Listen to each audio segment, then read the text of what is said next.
Hi everybody, it's Miss Mary again from MidPointe Library System with another fun MidPointe Maker. I thought we could investigate some artists and see if we can do stuff in their style. What do you think? All right. Well, first I want to say that I have no formal art training or education, but I really enjoy making things. It's fun to try something new and discover what I can do. Sometimes the things I create look great, and sometimes they don't. But every time I learn something. Do you enjoy making things and learning new things? I sure hope so. So we're going to look at a famous work of art and see if we can make something ourselves using the same technique. Do you know what the word technique means? It's a big word that means way. The way an artist makes their art is called their technique. So if you like to eat spaghetti by twirling it around your fork, then twirling is your spaghetti technique. Does that make sense? Let's keep going. So today we're looking at a famous painting by an artist named Georges Seurat. Isn't this a pretty scene in a park? What do you see? Do you see the umbrellas? Yeah? How about the dogs? There's one. Look at the trees. We're going to talk about those in a minute. This painting is called A Sunday on La Grande Jatte. La Grande Jatte is French, and it means the big bowl. That's the name of an island in Paris, France, and that's where this park is. When you look at this painting, you may notice that it doesn't have clear lines. Look at the trees up here. They're almost blurry. This art style is called Impressionism. When you look at this painting, you get an impression or an idea of what is in the picture. For instance, if you look at the face of the child wearing a white dress here in the center, her face has just 2 dark dots and a spot of red. But you know that's her face. You get the idea or the impression of what the artist wants you to see. So you can see that spot of red that makes the child's mouth. Now look closely at the trees again. Do you see that the trees are made of dots of paint? Some are green, some are yellow. I think there's even some brown or orange over here on the left. In fact, the entire painting is made of dots or points of paint. That's why people call this painting style pointillism. Instead of using a brush to spread the paint around, Georges Seurat used a tiny brush and made little dots or points very carefully. So today we're going to make our own paintings using the pointillism technique. For this project, you will need these materials. I'm going to move this picture out of the way. Okay. For this, you're going to need some paper. Watercolor paper or cardstock works best. I would recommend using a half sheet or a postcard. I have these little plain white greeting cards that I got. Probably want to go small for this project. You'll need some paint. I'm using watercolor, or I suppose you could use tempera paint if you have some of that. Gonna need a little bit of water because I've got my watercolors. A pencil. Look, my fancy MidPointe pencil. You're going to want to protect your table somehow, which I didn't do. I really hope I don't make a mess on the table. And you're going to need some cotton swabs. I call them Q-tips, right? And that's what you need. So, to give you an idea of a project that we could do, I'm going to show you the one that I made last week. It's supposed to look like fish swimming in the water. All right? And if you look closely, you can see that this yellow fish has dots on it, right? But the water, in some places it looks like dots, and in some places it looks a little blurry. And what I want to point out to you is that I used only 3 colors. I used blue and yellow and red, and that's it. But if you remember from talking about colors, that when you mix yellow and red, you get orange, right? Or when you mix blue and red, you get purple. Or when you mix yellow and green, or yellow and blue, you get green. Gave away the answer there. But the thing is, I didn't mix the colors. I made dots of blue here, and then I threw in a couple yellows, and it made it look green. So that's what we're going to work on. So With your pencil, you'll want to lightly draw a simple design. Keep it real simple. So I'm freehand drawing is not where my talent lies. So I'm going to go with the thing that I know I can do well, and that's a fish.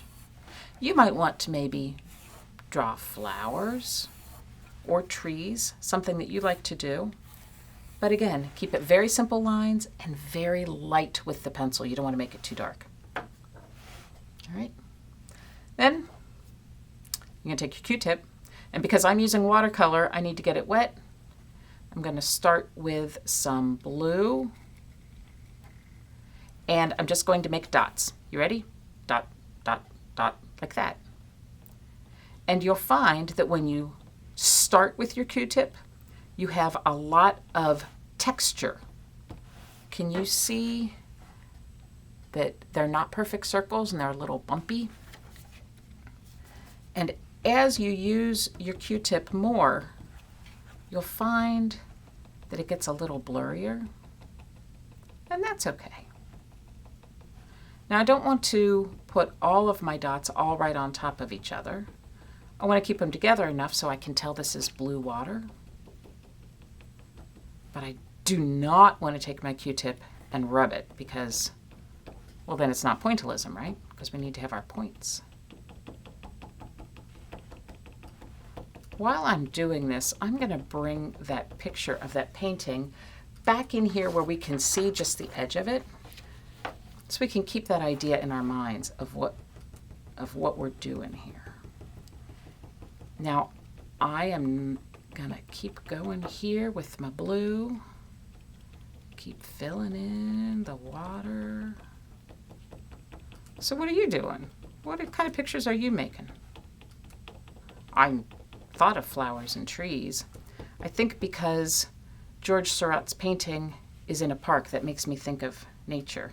Ooh, look what happened when I have been using this Q-tip for a while, so it's gotten a little mushed down. You see how flat it got? And then I got it wet again. Now I have great big dots.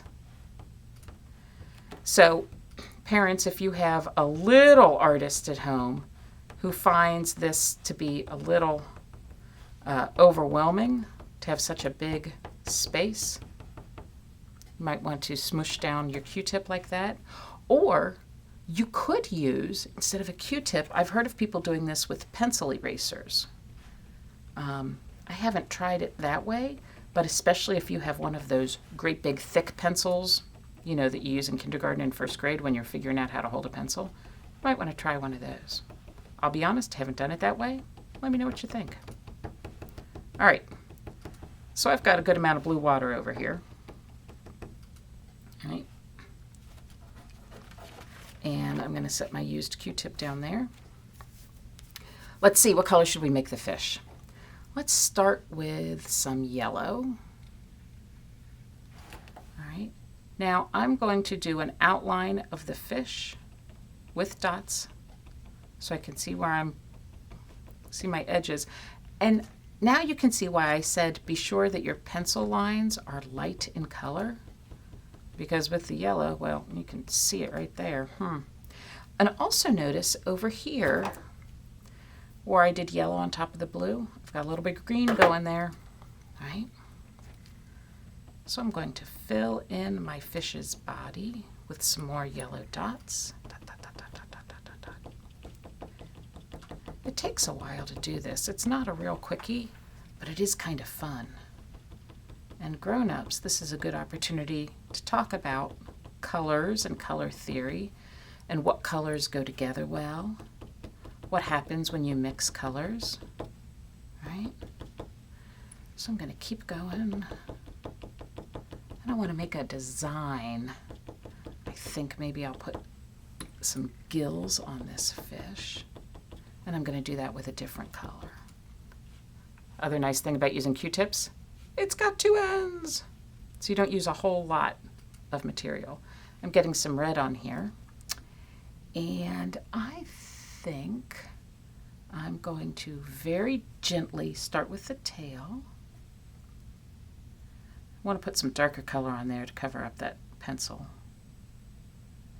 And hey, if you can do the design without even using pencil, well, you must be a talented artist. But by putting a little bit of red around, then I'm covering up that pencil line. You can see it if you look for it, but that's okay. There we go. And let's see, I said something about a gill, didn't I? Let's see. I'm going to gently, by very, very gently touching the paper with the Q-tip. You see, they don't even look like dots so much as just interesting shapes. Yeah. Oh, give him an eyeball. Hello. Could put a smiley face on it, but somehow that doesn't quite seem right. All right, getting a little bit more water on there, getting some more red, and let's do another fish over here. So just keep making dots and dots and dots. And one thing to remember when you're making artwork, while it's fun to make a picture right in the middle of the page and just have it there with all the white space around it, it's also kind of cool to fill that entire page up. So I'm going to try to get my blue water to go all the way to the edges. What do you think? Dot, dot, dot, dot, dot, dot, dot. So my Q-tip is pretty smushed. You see how big a spot it makes? I'm going to put that one down and get a new one and get some more red. This is a brand new one, and watch how this one looks. It looks very nice and round. It also looks a little darker, but that's probably because I just started with new water there. And maybe we'll have some color variation. So experiment. What happens if you do a lot of dots really fast like this? Or if you do slow and careful ones like that? Because, you know, the fun of making art is discovering how it looks as you do it. And number one rule of making things with Miss Mary, say it with me, there is no wrong way, and the right way is however you choose to do it. Right? Right. That's a pretty red fish. Let's see if we can make some purple. So how do I make purple?